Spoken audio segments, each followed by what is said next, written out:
चलो मेरे प्यारे बच्चों, जय हिंद। आज के लेक्चर हम पढ़ाने वाले हैं कि अवतल दर्पण के लिए सिद्ध करना है कि एक बराबर होता है r/2 होता है, या आपको इसी चीज को कह सकते हैं r/2f होता है। r/2f होता है। इस चीज को आपको सिद्ध करके बताना है अवतल दर्पण में।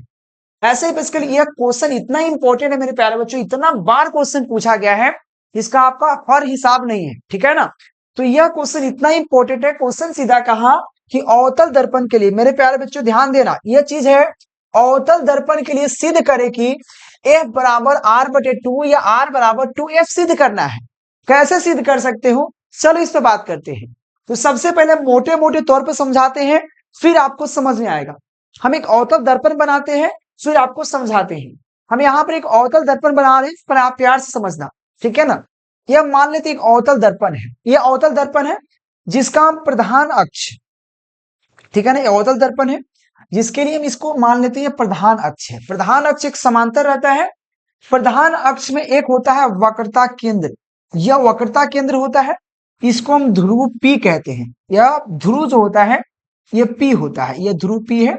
इसको हम लोग प्रधान अक्ष कहते हैं। इसको हम लोग क्या कहते हैं? प्रधान अक्ष, प्रधान अक्ष कहते हैं। ये क्या है मेरे दोस्त? प्रधान अक्ष, ठीक है। अब सिंपल कहा गया, प्रधान अक्ष के कोई समांतर कोई रेखा आ रही है, कोई समांतर रेखा आ रही है प्रधान अक्ष के समांतर, और यह प्रावर्तन के बाद ये मुख्य फोकस से होकर गुजरती है, और यह जहां से गुजरती है इसको हम एफ कहते हैं, मुख्य फोकस कहते हैं, ठीक है। तो मान ले कि हमारा जो एक प्रधान अक्ष मतलब एक, हम इसको हम कहते हैं ए क्यू कह लेते हैं। ए क्यू, ए क्यू क्या है? ए क्यू कोई रेखा प्रधान, आप ए क्यू कोई रेखा दर्पण पर टकराने के बाद मुख्य फोकस से होकर गुजर रही है, ठीक है ना। जैसे कि हम लोग मान लेते हैं यह हमारा एक दर्पण है। इस दर्पण जब कोई अक्ष आया जिसको हम यहाँ ए क्यू मान लेते हैं, तो यह टकरा कर वापस भागेगा, वापस भागेगा, ये टकरा कर वापस भागेगा। तो इस पर एक अभिलंब खींच देते हैं, अभिलंब खींच देते हैं। यही तो होता है प्रावर्तन का नियम, यही तो कहता है। तो उसी तरह से हम देखो अभिलंब खींच रहे हैं, तो यहाँ पे अभिलंब क्या होगा? इस तरह से में एक अभिलंब खींच देते हैं, इस तरह से में एक अभिलंब खींच देते हैं यहाँ पर, ठीक है। यहाँ पे एक अभिलंब खींचते हैं, ठीक है। यह एक अभिलंब के रूप में कार्य करता है। यह क्या है? एक अभिलंब खींचा गया है, ठीक है, एक अभिलंब खींच दिया गया। तो याद रखना ए क्यू क्या है? आपतित किरण है जो प्रधान अक्ष के समांतर आ रही है। प्रावर्तन के बाद आपको यहाँ पे क्यू एफ की तरफ जा रही है, मुख्य फोकस से होकर गुजर रही है। और सी क्यू क्या है? तो सी क्यू आपका अभिलंब है, अभिलंब है। जो दर्पण अगर हम बनाते हैं तो दर्पण पर क्या करते हैं? इस तरह से है, इस तरह से जाता है। यह आपतित किरण है, ए क्यू आपतित किरण है, और यह सी एफ, एफ की तरफ गुजर रहा, बीच में एफ आ जा रहा है, बीच में एफ, यह प्रावर्तित किरण है, और इस पर एक अभिलंब डाला गया सी क्यू, सी क्यू अभिलंब है, तो यहाँ पर सी क्यू अभिलंब होगा, ठीक है। चलिए, अब आपको पता है, एक चीज आपको बता दें मेरे प्यारे बच्चों, सिंपल बात है, ये चीज आपको समझ में आ गया? ये चीज समझ में आ रहा है? चलिए अब देखो मेरे प्यारे बच्चों, यह जो कोण की बात कर लेते हैं, तो यह कोण इस कोण के बराबर होगा। अब कैसे? अगर उसका भी नहीं समझ में आ रहा तो अब समझिए। जैसे कि देखो आपको पता है यह आपतित किरण है, यह प्रावर्तित किरण है, इस और यह आपतन है, आपतन बिंदु है, यानी आपतित अभिलंब है। तो अभिलंब और आपतित किरण के साथ जो कोण बनता है उसको आई कहते हैं, जो आपतन कोण होता है। और अभिलंब और प्रावर्तित किरण के साथ जो कोण बनता है वो हमारा क्या होता है? प्रावर्तन कोण होता है, जिसको आर द्वारा कहते हैं। आपतन कोण जो होता है, आपतन कोण जो होता है प्रावर्तन कोण के बराबर होता है।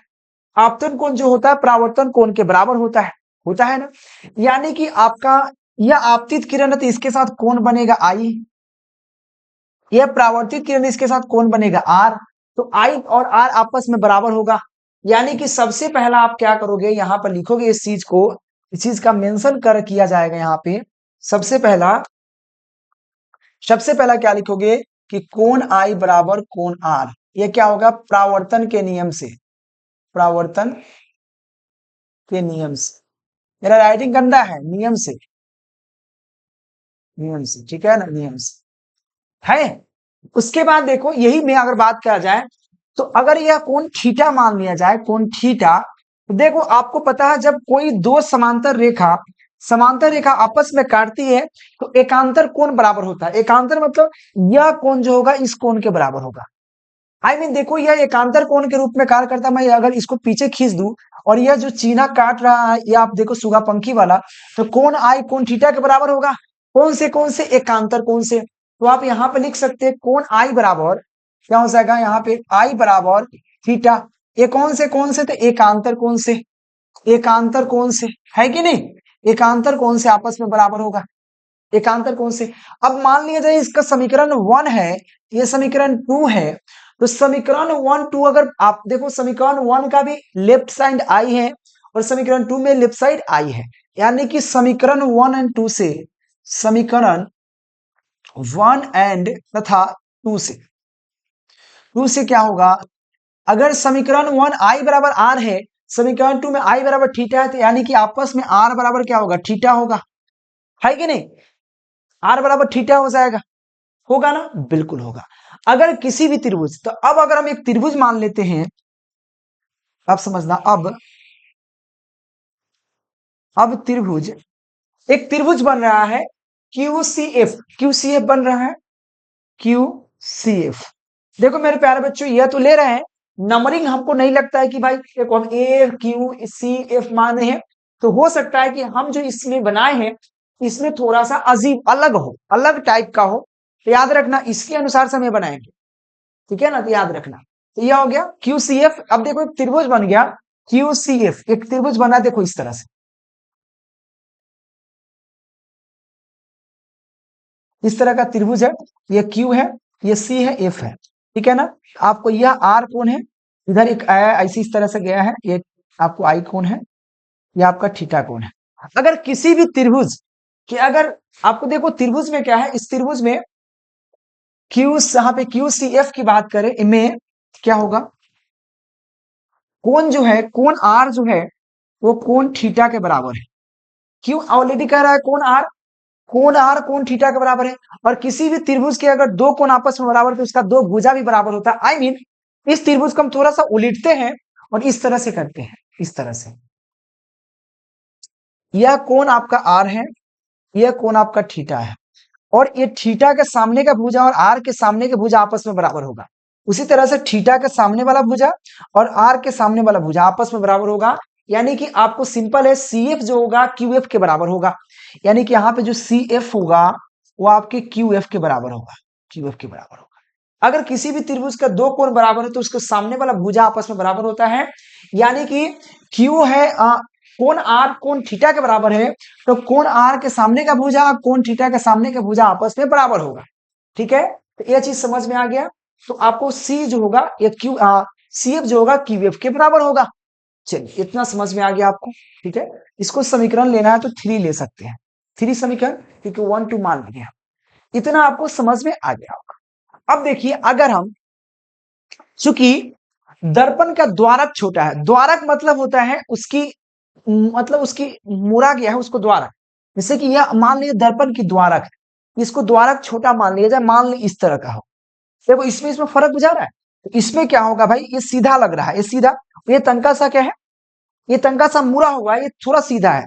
अगर दर्पण की द्वारक छोटा हो, यह यहां से यहां तक, मान ली यह प्रधान अक्ष है और इसके समांतर यहाँ पे आया है, तो बताओ मेरे प्यारे बच्चों इसकी दूरी जो होगा, व्हाइट वाला का दूरी और ये जो आपको यहाँ दिख रहा है कौन है, ऑरेंज वाला का दूरी बराबर होगा, क्योंकि एक ही जगह से मापा गया। जैसे देखो हम समझाने, ये टेढ़ा है, मान ले टेढ़ा है, तो यहां से यहां तक की दूरी मान लें हमारा यह है F है और यह P है, तो P और आप F और P की दूरी और A को हम यहाँ रखेंगे यहाँ पर, ठीक है, यहाँ पर, तो आपको यह मान लेते हैं Q है और यह A है, या AQ मान लेते हैं, ये Q है, A है इस तरह से। देखो इसकी यहां से यहां तक की दूरी, यहां से यहां तक की दूरी, यहां से यहां तक की दूरी अलग होगा, क्योंकि ये थोड़ा सा टेढ़ है, इसको यहां तक आएगा तब ना भाई दूरी बराबर होगा। तो लेकिन अगर द्वारक छोटा होने का मतलब, यह अगर यही दूरियां अगर यहां से न माप कर हम यहां से मापते हैं, यहां से देखो ये दोनों एक दूसरे की इतनी है, यानी कि जितना यहां से, यानी कि AQ की दूरी होगा, AQ की दूरी होना यहाँ पे PF के बराबर होगा, यानी कि FP और AQ आपस में बराबर होगा, यह भुजा बराबर होगा, क्योंकि द्वारक छोटा है। तो चूंकि द्वारक छोटा है, क्या लिखेंगे, चूंकि द्वारक छोटा है, चूंकि दर्पण का द्वारक छोटा, आपको समझाएंगे अच्छे तरीके से और टेंशन मत लीजिए। दर्पण का द्वारक छोटा है, ठीक है। दर्पण का द्वारक छोटा है, इसलिए जो होगा आपका दर्पण का द्वारक छोटा होने का मतलब जो होगा, यहाँ पे दर्पण का द्वारक छोटा होने की वजह से क्या होगा, आपको एफ क्यू और पी एफ आपस में बराबर होगा। क्या होगा, एफ क्यू या क्यू एफ होगा आपका पी एफ के बराबर होगा। समझ में आया कि नहीं? यानी कि देखो सिंपल बात में, मैंने प्यारे बच्चों मैं आपको समझा रहा था, यहां पर ये दर्पण है, ये प्रधान अक्ष है, ये आपका एफ है, ये आपका पी है।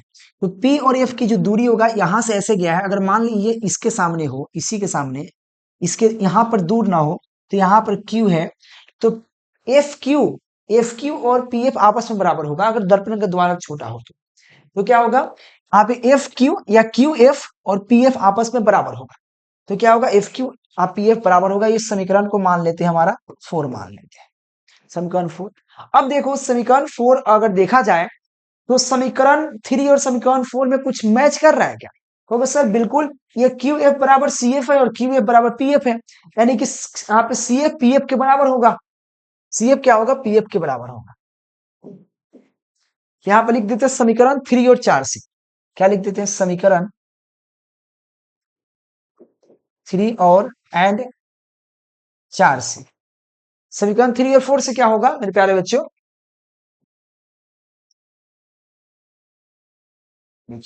समीकरण 3 में देखो, q f c f q f के बराबर है और यह क्यू एफ पी एफ के बराबर है, यानी कि क्यू एफ यहाँ पे क्यू एफ सी एफ के बराबर है और क्यू एफ पी एफ के बराबर, यानी कि पी एफ सी एफ के बराबर होगा। तो क्या होगा, यहाँ पे सी एफ जो होगा आपके क्यू एफ के बराबर होगा, सॉरी सी एफ जो होगा आपको पी एफ के बराबर होगा। ये समीकरण 5 मान लेते हैं, 5 मान लेते हैं, ठीक है। अब देखिए आपको एक चीज समझ, अब देखो सिंपल बात में, यह जो आपको नजर आ रहा है, अगर हम सी पी और एक और चीज, ये सी और पी के बीच की दूरी को हम क्या कहते हैं, सी और पी के बीच की दूरी को हम वक्रता केंद्र कहते हैं, जिसको आर द्वारा सूचित किया जाता है। तो यहां से यहां की दूरी वक्रता केंद्र है, और एफ और पी के बीच की दूरी हम फोकस दूरी कहते हैं, जिसको एफ कहते हैं, ये एफ होता है, फोकस होता है, ठीक है। चलिए, तो सीपी बराबर अगर बात करें हम, सीपी बराबर क्या होगा, सीपी बराबर हम लिख सकते हैं, सी और पी की जो दूरी है वो दो भाग में है, एक सी एफ है और एफ पी है। तो हम लिख सकते हैं c f plus p f. ये चीज लिख सकते हैं कि नहीं लिख सकते, आपके सामने भाई देखो सिंपल है कि सी और पी की जो दूरी होगा और सी एफ और पी एफ जोड़ के आएगा, क्योंकि दोनों दूरी होगा, यानी कि सीपी बराबर सीपी की दूरी जो होगा और सी एफ, यानी कि यहां से यहां तक की दूरी, यहां से यहां तक के बीच की जो दूरी है वो सीपी है। अगर सीपी बराबर लिख सकते हैं c f plus f p या पी एफ लिख सकते हैं, क्योंकि दोनों को जोड़ेंगे तो बराबर होगा, ये लिख सकते हैं। ऑलरेडी पता है आपको समीकरण 5 में क्या है, सीपी बराबर क्या हो जाएगा, एक चीज देखो यहाँ पे सी एफ की जगह क्या लिख सकते हैं, पी एफ लिख सकते हैं, प्लस पी एफ, ठीक है। और आपको पता है सीपी जो है, सीपी है जिसको हम आर कहते हैं, आर है, सीपी का वैल्यू आर है, क्योंकि यह इसके बीच की दूरी को आर वक्रता त्रिज्या कहते हैं, ठीक है। और पीएफ के बीच की दूरी एफ है, इसको फोकस दूरी कहते हैं, तो पीएफ को हम एफ लिख सकते हैं, फिर प्लस एफ लिख सकते हैं। तो आपको क्या आया, आर बराबर 2f आया, यही तो सिद्ध करना था आपको, आर बराबर 2f आया, यही तो सिद्ध करना था आपसे, और मात्र 3 के थोड़ा सा में ही सिद्ध करके हम आपको बता दी। अब आपको चलते हैं पूरे थ्योरी के साथ समझाते हैं, या मोटे मोटे तौर पे समझा रहे थे ताकि आपको समझ में आ जाए। ये समझ में आया कि नहीं, नहीं आया तो अब फिर समझाते हैं, अब समझ में आ जाएगा। देखिए अगर हम देखो, अब ये हो गया, तो अवतल दर्पण के लिए सिद्ध करना था, तो अवतल दर्पण ले लेंगे। तो ये एक मेरा अवतल दर्पण है, जिसको हम लोग क्या मान रहे हैं, एक्स वाई एक अवतल दर्पण है। तो यहाँ पे थोड़ा हम डिफिनेशन में हम क्या लिख दिए हैं, M1, यहाँ पे M1 M2 लिख दिए हैं, यहाँ पे हम कर लेते हैं एक्स वाई। इसको क्या कर लेते हैं, एक्स वाई कर लेते हैं, क्या दिक्कत है, दर्पण का नाम मानना है, या हम इसको हम M1 M2 मान लेते हैं, M1 M2 मान लेते हैं, क्या दिक्कत है। तो यहाँ पे माना कि एक्स वाई या M1 M2 एक अवतल दर्पण है, यहाँ पे एक्स वाट, यहाँ पे एक्स वाई लिखो, M1 M1 लिखो, जो भी नाम लिखना है, एक्स वाई क्या है, एक अवतल दर्पण है, जिसका जिसका ध्रुव P है, जिसका यह ध्रुव जो होता है, ये ध्रुव आपका P है, ठीक है, ध्रुव P है, और वक्रता केंद्र C है, यह आपकी वक्रता केंद्र ये C है, जो ऑलरेडी सब कुछ समझा चुके हैं, वक्रता केंद्र C है। AQ एक आपतित किरण है, देखो यहाँ पर AQ क्या है, AQ एक आपतित किरण आ रही है, ठीक है ना, AQ क्या है, एक आपतित किरण है, यहाँ पर देखो ये आपतित किरण है, ठीक है ना, आपतित किरण जो प्रधान अक्ष के समांतर आ रही है, यह प्रधान अक्ष के क्या समांतर, मैं यहाँ पे बनाते चलता हूं, ठीक है ना, यह आपका मान लेते हैं, यह एक्स वाई या M1 M2 जो भी मानना है मान लीजिए, एक्स वाई क्या है,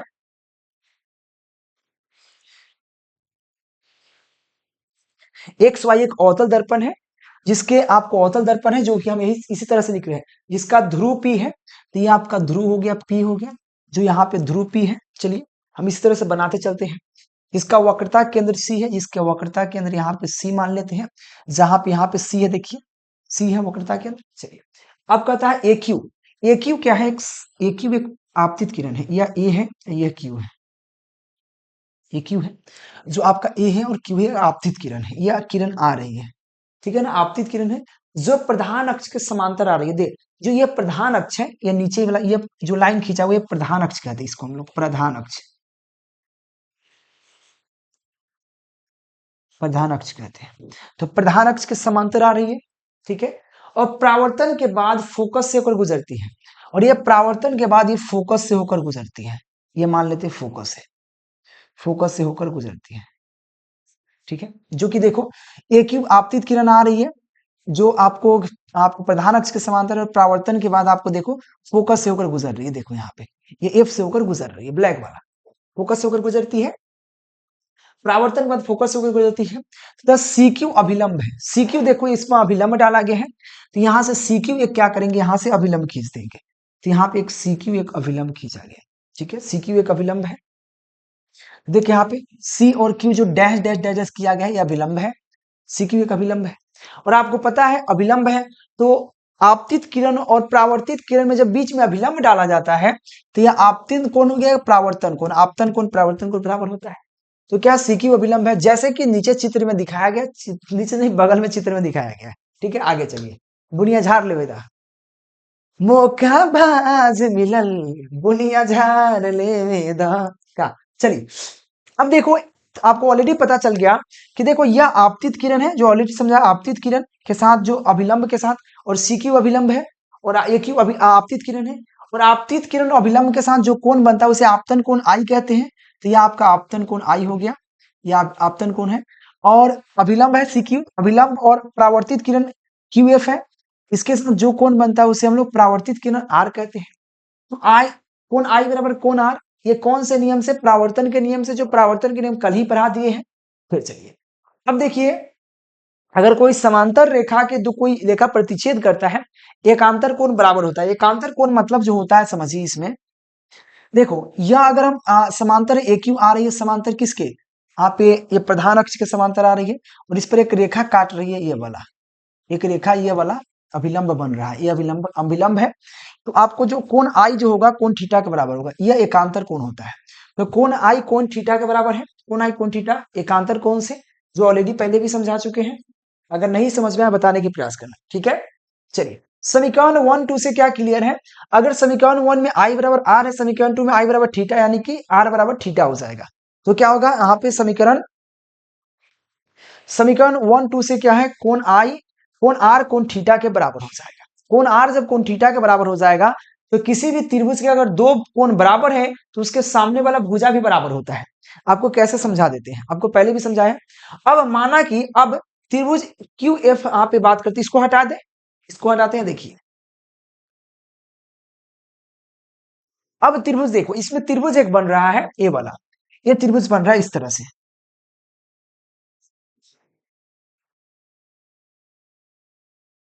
ठीक है, जो यह आपका आर कोण है, ये आर कोण है, ये थीटा कोण है, इसको यह क्यू है, ये सी है और ये एफ है। यहाँ पे देखो एक क्यू सी एफ एक कोण थीटा त्रिभुज बन रहा है, क्यू सी एफ एक थीटा बन रहा है और सॉरी त्रिभुज बन रहा है। इस त्रिभुज में आपको ऑलरेडी क्लियर है, यहाँ पे ऑलरेडी क्लियर किया गया है कोण आई जो है, कोण आर जो कोण थीटा के बराबर है, कोण आर कोण थीटा के बराबर, यानी कि थीटा वाला जो भुजा यह है और आर वाला जो सामने वाला भुजा ये है, यानी कि सी एफ जो होगा क्यू एफ के बराबर होगा। क्योंकि अगर कोई भी त्रिभुज के दो कोण बराबर होते तो उसके सामने वाला भुजा भी बराबर होता है, इसीलिए क्या होगा यहाँ पे सी एफ जो होगा क्यू एफ के बराबर होगा, सी एफ जो होगा क्यू एफ के बराबर होगा। इसका रीजन इसी है क्योंकि इस त्रिभुज की कोण आपस में बराबर है, ठीक है ना, तो समझ में आ गया। चूंकि दर्पण का द्वारक बहुत छोटा है इसीलिए बिंदु Q जो है बिंदु P के निकट है, यानी कि सिंपल कहा गया यह जो P है ये Q काफी आपस में निकट है, जो आप दूर लग रहा है ये करीब मान लो यहाँ पे है Q, इसके द्वारक काफी छोटा है, यानी कि द्वारक छोटा होने की वजह से क्या होगा, द्वारक छोटा होने की वजह से जो यह क्यू एफ है, क्यू एफ की जो दूरी है, क्यू एफ की दूरी यह पी एफ की दूरी के बराबर होगा, क्यू एफ की दूरी पी एफ की दूरी के बराबर होगा। द्वारक छोटा इसलिए क्या होगा क्यू एफ पी एफ के बराबर है, समीकरण 4, यह समीकरण 4 हो गया। ये सब ऑलरेडी हम क्लियर कर चुके हैं, फिर डबल हम क्लियर कर रहे हैं, ठीक है ना। अब चलिए अब समीकरण 3 और 4 से क्या होगा, समीकरण 3 और 4 में आपको क्लियर है कि क्यू एफ जो है आपका कह रहा है, ये क्यू एफ जो है ये क्यू एफ सी एफ के बराबर है और क्यू एफ पी एफ के बराबर है, यानी कि यह आपस में बराबर होने की वजह से क्या होगा सी एफ पी एफ के बराबर होगा, तो क्या होगा यहाँ पे सी एफ पी एफ के बराबर, ठीक है, सी एफ पी एफ के बराबर होगा। अब देखिए पुनः अब क्या हो रहा है, अगर बात की जाए इसमें तो आपको क्लियर है कि यह जो सी एफ है सॉरी सीपी है या पीसी कह सकते हैं सीपी, ये सीपी जो है सीपी के हम दो जगह से कर सकते हैं, सीपी जो है ये सी और पी, सीपी को हम क्या सकते हैं, सीपी को आप सीपी को क्या कर सकते हैं मेरे प्यारे बच्चों, या सी एफ और पी एफ, सी एफ और पी एफ को जोड़ देंगे तो हमारा सीपी बन जाएगा, तो सीपी बराबर c f plus p f हो गया। और ऑलरेडी पता है कि सी एफ जो है सी एफ बराबर क्या है, तो सी एफ बराबर पी एफ, तो देखो सीपी जो है सी और पी के बीच की दूरी, सी क्या है वक्रता के अंदर, पी आपका ध्रुव है, वक्रता के अंदर ध्रुव के बीच को वक्रता त्रिज्या कहते हैं, वक्रता त्रिज्या आर है, तो यहाँ पे सीपी की जगह आर डाल दिए और यहाँ पे सी एफ की जगह सी एफ बराबर क्या है पी एफ, तो पी एफ डाल दिए और ऑलरेडी यह पी एफ है, तो पी एफ क्या है, तो देखो यह पी एफ है, पी एफ तो प्रधान अक्ष और फोकस, प्रधान और सॉरी ध्रुव और फोकस के बीच की दूरी की फोकस दूरी कहते हैं, तो पी एफ भी एफ है, पी एफ भी एफ है, तो एफ एफ तो आर बराबर 2f, यही आपको सिद्ध करना था, या एफ बराबर r/2, यह आपको सिद्ध करना था, जो आपको 5 मार्क्स के लिए पूछता है मेरे प्यारे बच्चों, मोस्ट इंपॉर्टेंट है, तो ये आपको समझ में आया होगा। अगर नहीं समझ में आएगा ये सब पीडीएफ आप ले सकते हो, नीचे नंबर दिख रहा है कांटेक्ट कर लेना है, नीचे नंबर दिख रहा है कांटेक्ट कर लेना है, और साथ में केकेजी क्लासेस का ऐप डाउनलोड कर लेना है, टेलीग्राम ज्वाइन कर लेना है, लिंक डिस्क्रिप्शन में है, ताकि आपको बेनिफिट का मिल पाए मेरे प्यारे बच्चों। तो डायरेक्ट आप लाइव कोर्सेज कहीं भी कोचिंग क्लास ट्यूशन जाने की आवश्यकता नहीं है, लाइव क्लास पढ़ो, प्रॉपर क्लास चल रहा है, प्रॉपर बैच चल रहा है, ज्वाइन कीजिए, मात्र 800 रुपया लग रहा है पूरे 1 साल का, 1 साल पढ़ो पूरे 800 में, ऑल विषय का, कहीं भी दूसरे जगह पढ़ने की आवश्यकता नहीं, और पूरे आप कोर्स को कर सकते, जिसमें आपको ऑब्जेक्टिव क्वेश्चन सब्जेक्टिव क्वेश्चन पूरे डील किए जाएंगे मेरे प्यारे बच्चों। एक बार ज्वाइन होइए फटाक से, ठीक है ना। चलिए तो आपको समझ में आएगा, नहीं समझ में आया तो बेझिझक आप पूछ सकते हैं। तो यह अवतल दर्पण में r/2f था। अब अगला क्लास में हम पढ़ेंगे उत्तल दर्पण में, क्या पढ़ेंगे हम, उत्तल दर्पण में r/2f, ठीक है ना। आपके सामने देखिए पढ़ेंगे उत्तल दर्पण में सिद्ध करें, एक मिनट मेरे प्यारे बच्चे थोड़ा सा, उत्तल दर्पण में सिद्ध करें कि f बराबर r/2 या r/2f है, उत्तल दर्पण में सिद्ध करेंगे, अवतल दर्पण में हो गया, उत्तल दर्पण में सिद्ध करेंगे, ठीक है ना। यह कलम पढ़ाएंगे मेरे प्यारे बच्चों, तो आप लोग ज्वाइन करके रखना, चैनल को सब्सक्राइब करके रखना, बहुत मजा आएगा। तब तक के लिए टेक केयर, बाय बाय मेरे प्यारे बच्चों। अगर किसी प्रकार की मुझसे त्रुटि या गलती हुई है बोलने में चाहे कुछ में, तो माफ करना, आप ही के परिवार के सदस्य हैं। तो जय हिंद मेरे प्यारे बच्चों, टेक केयर।